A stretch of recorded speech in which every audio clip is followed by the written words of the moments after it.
It's Friday. We're heading back to South Carolina like we have been because my son's still in the hospital.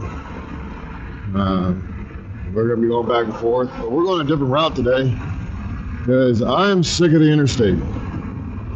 I've been running the interstate nonstop for, I forgot to strap my thingy. Dude, I want to get to the stop sign down here. Last couple trips have been nothing but interstate, and man, it's just terrible. Get a better view from last time.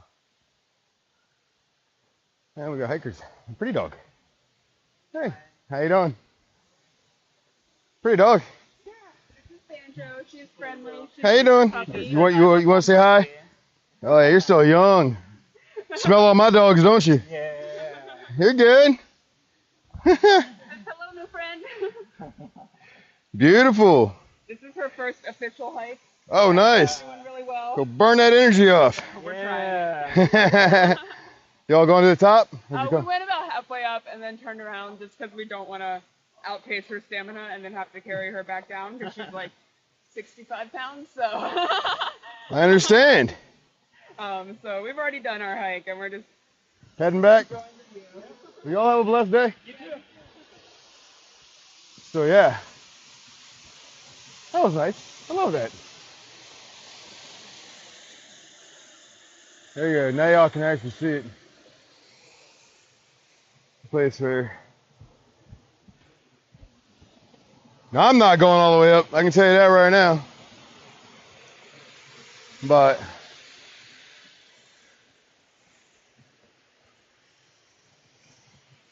it gets up there. As much as I like hiking, I am not in the right boots to be hiking all the way up the top of Crabtree Falls. But I tell you, it's definitely gorgeous up here. And if you do go all the way up to the top of Crabtree Falls, it is an absolutely stunning view. About 500 feet from the parking lot to here. But it's 2.5 miles to the top. I think. Something like that. Let's see. That's one of 1.7. Maybe it's 1.7. I don't know. But it's kind of an epic hike. So if you ever get a chance, come out here. It's a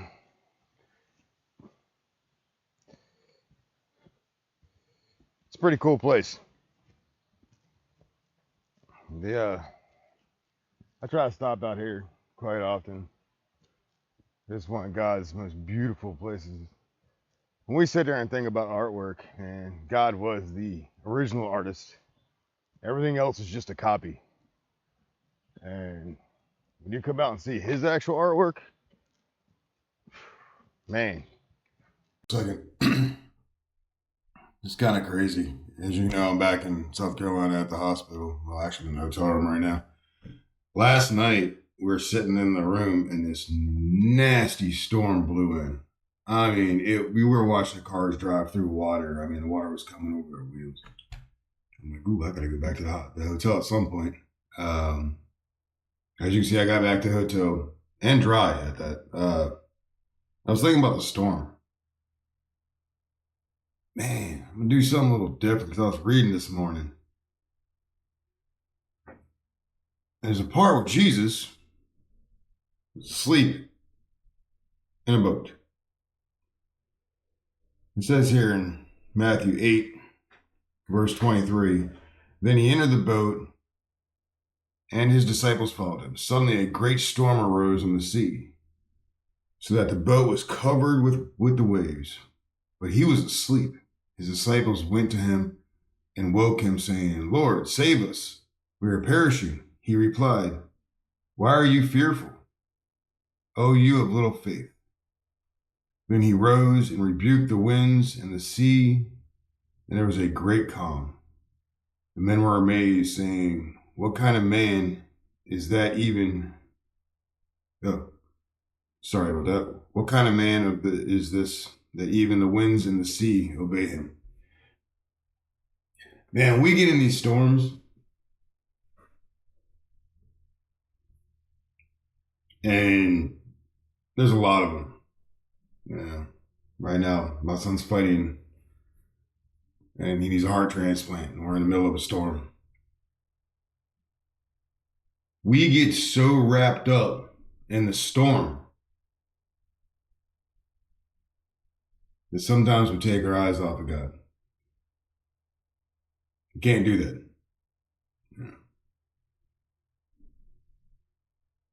We can't be fearful.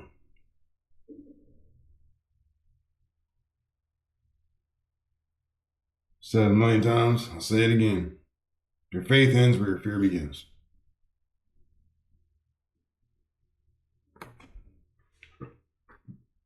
When we get in these storms,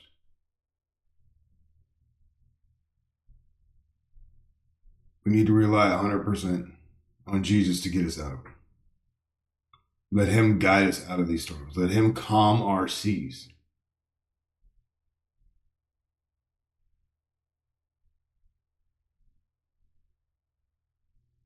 Keep your faith, even when it's hard. He's there, and he will calm the sea. Y'all have a blessed day. Like always, and we're going to see if we can possibly find a church on the way on our time. If not, that's okay. We'll spend time with God in our helmet. And I was passing a homeless guy today. I couldn't stop on my way out. And I just sat there and thought about how we as Christians, when we go out there and we do all these mission trips and we're running all over the world, and a lot of churches are real quick to jump to another country. They're like, yeah, we're going to go to Uganda, or we're going to go to Guatemala, and we're going to send a bunch of people down, and we're going to take a whole lot of money from the church. We're going to raise a whole bunch of money, we're going to take it to Uganda, and we're going to take it out here. And you know what? That's awesome. I commend you guys.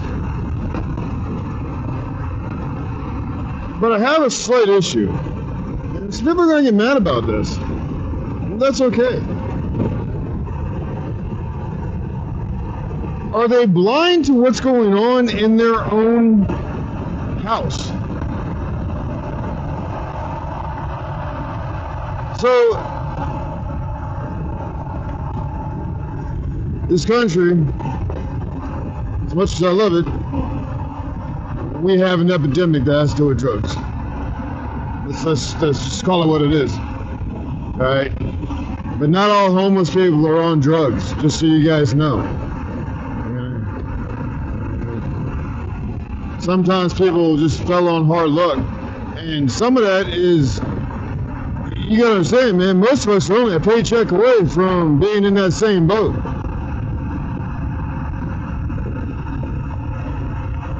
And a lot of these people don't know the Lord. There's a mission field right here in our own backyard that we are quick to ignore. We want to go help the other countries because it's in our hearts to help. But we're blind to what's in front of us because we don't want to admit that our own backyard has got very similar problems. There are people out there that are struggling. Yes, we are probably the most blessed people in the world to be in this country. We have plenty of opportunity. We have running water and electricity, and I understand all of that. That's the first thing everybody's going to say in the comments, like, yeah, well, it's not as bad here. I'm going to tell you something right now. If you can tell me that you can ride down the road in a city right now and not pass a homeless person, tell me what city that is, because I'd love to go see it.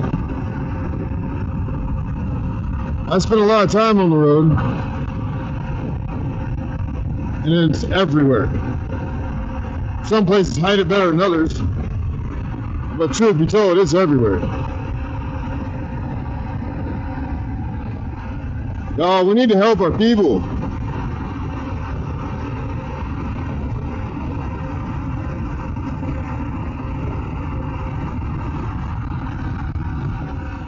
really know what else to say about that. It's just,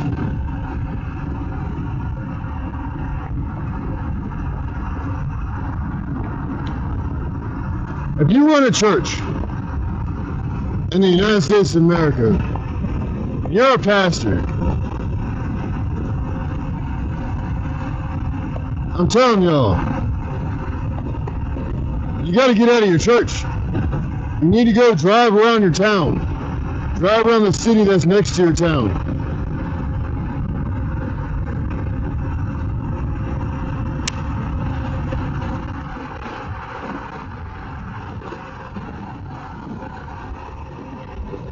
Look around. Get out of your four walls. And I don't mean on a screen. Yeah, you can look up Uganda on a screen, but you can't walk to it. You can walk down the street of your own neighborhoods. You can walk. You can drive. You can take the bus. Whatever you got to do. But get out of your four walls. Man. We have got to help those in our own country. I'm sitting here walking the hallways of the hospital where my son is at. And there's a whole lot of babies whose parents are not there right now. And it's not because they don't want to be there. It's because they can't afford to be there. Oh, yes, yeah. So they have to go back to work. So we've got these nurses that are just out of nursing school, that are 20 years old, raising babies that aren't theirs. Yes, they're awesome. Absolutely awesome. Let's call it for what it really is. The parents have to go back to work. I'm not just saying that in my case where I'm driving 1,000 miles a weekend so that I can work 4 days and then go back. I'm blessed to be able to work, and the fact that my boss allows me to work 10 hours a day so that I can pull my 40 before I go back to South Carolina. Not every parent is blessed like that. They can't spend 3 to 4 to 5 days in a hospital. They got to go to work, so their babies are left on the floor.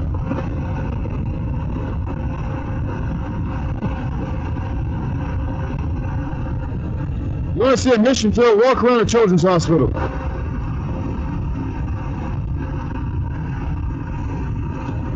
You want to see a mission field? Go into your inner cities. Don't be scared. Don't fear you're going to get hurt because you're going into the inner cities where you don't want to admit that that's what's going on. You need to go see it for yourself.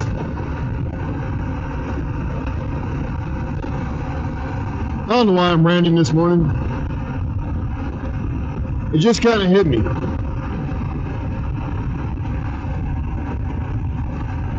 Y'all get out there. Let's make a difference. Let's show the love of Jesus. Let's take care of the orphans and the widows. Oh man. He's in more of a hurry than I am. That's okay.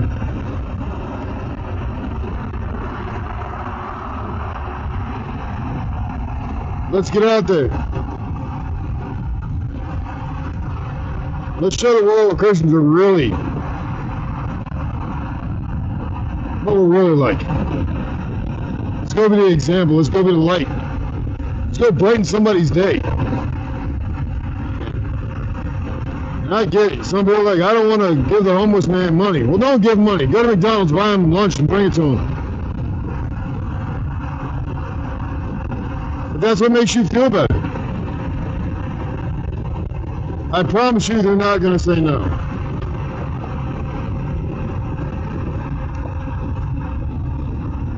Even better, just take them to lunch. Sit down with them. Have a conversation. You know, sometimes people just need someone to talk to them. That makes a world of difference. Just to stop and have a conversation. Y'all get out there. And y'all say, God placed us. We're going to be a little late. We left a little later this time than we did last week. But we did, even though I changed the options on my Google, and it sent me a completely different way on my way down here. It sent me back almost the same way I went back last time. And with that, we get to go stop at Bethel Church again. So that's exactly what we're going to do. Because that church was awesome. And we had a really good time last week. So we are going to stop there again. Even though we're going to be late, we're going to walk in a little late. That's okay. It's better to be late than not to show up at all. For all of you that like think that, oh, I can't go to church, so I'm going to be late. I don't remember where church is. No. It doesn't matter whether you're going to be late or not. Just go anyways.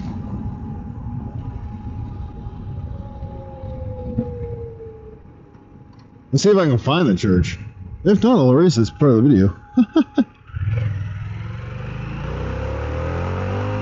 Oh, this looks familiar though.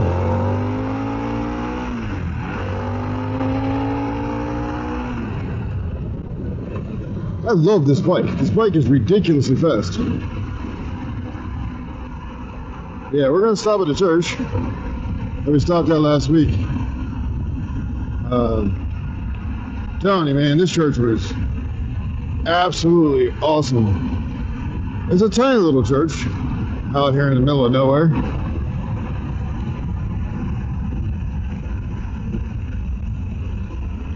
And we'll be there probably right on time because it is now 10:51 and it's telling me I got like 4.1 miles to my next turn. I'm pretty sure the next turn is shooting back to the interstate. So it should be about a mile or two up here on the left. If that. See, I'm not using GPS to get back there. And my memory is not the greatest.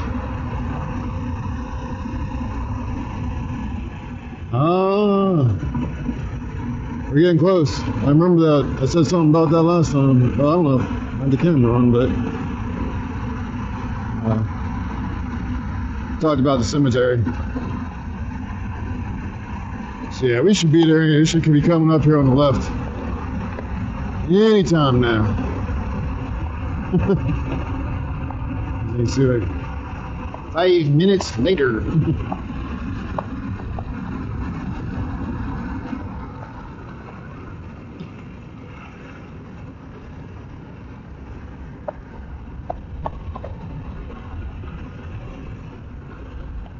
Run right into the church. Hey, y'all. How you doing? I just thought that house right there was actually really cool. Just the way it's laid out. I'll tell you one thing, this is a beautiful road to ride down there. Trees are gorgeous. Sometimes it's nice to jump off the interstate and just take a back way for a little while. Enjoy God's nature.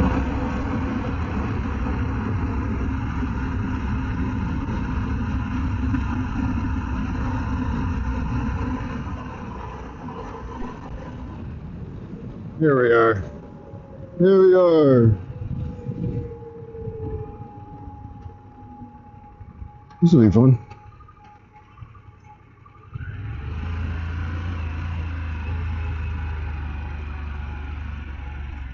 It's fun to land in the same place twice in a row. Oh, look, there's an overhang. And there's a motorcycle there today. So, I am going to go park in the overhang. Because this is cool. And he brought his bike today. Probably because of me last week. Look at that.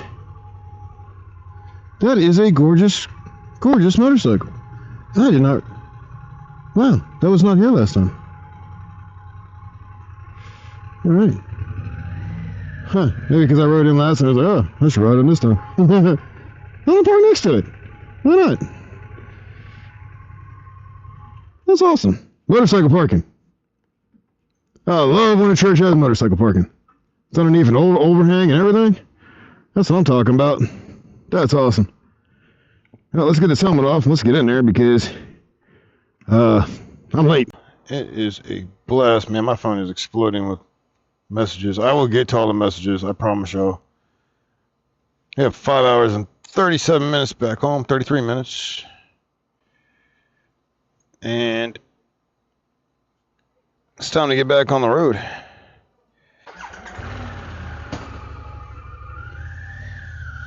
So that makes life a lot easier.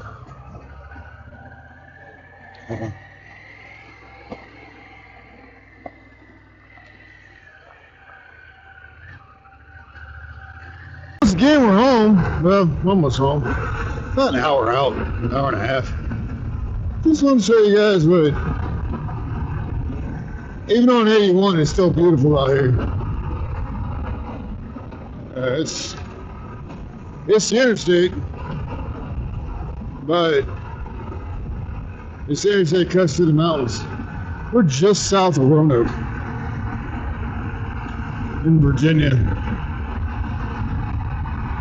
It's just absolutely gorgeous out here.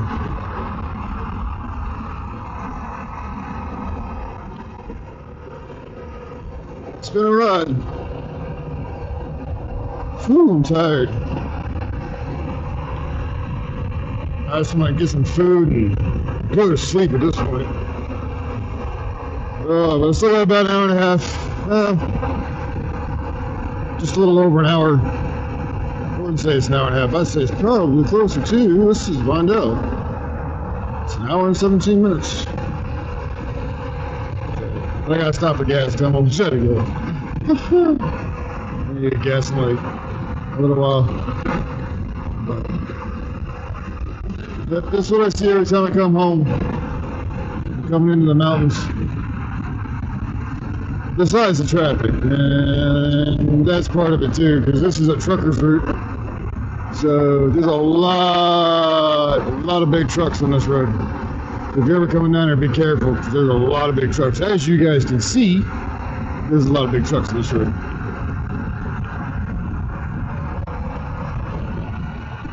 Now, I'm going to cut this video here. That's going to be the end of this one. Y'all like, subscribe, share, do things, you know. Help us out.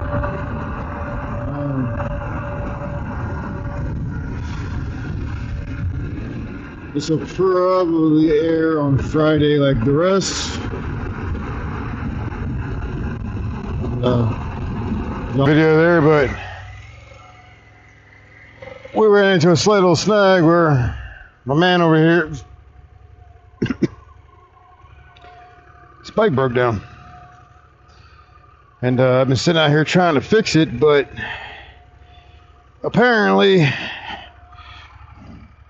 the something going on with his charging system that we can't fix. His battery's completely toast. I can jump it in, it'll start and run, but as soon as I disconnect the jump box, it dies immediately. Beautiful street rod. Good luck, brother. I'll be praying for you. You're out there telling me I can't leave it, so I gotta figure something out. Oh, of course. Yeah, you can't leave it out there. That's our prime parking area.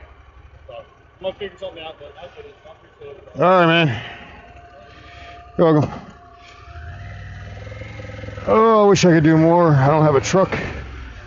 An hour away from home. He's 30 minutes away from home, so he's not that far.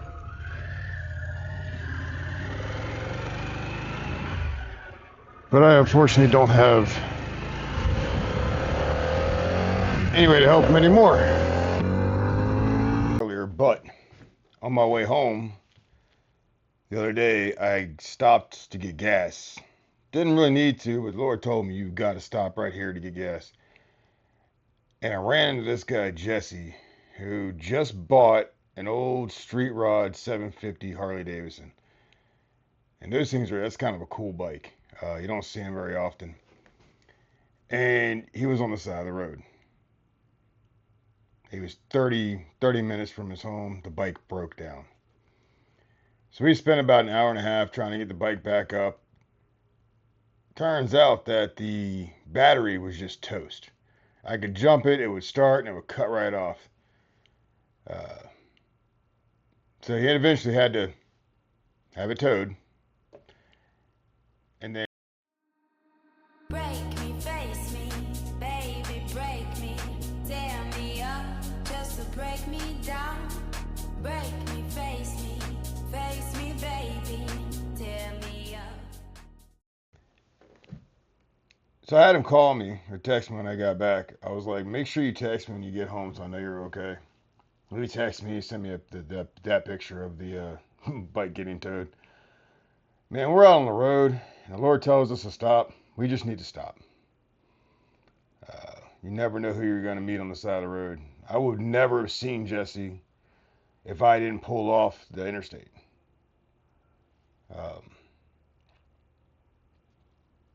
So, y'all be vigilant out there. And this is where I'm going to end that video. Y'all have a blessed day.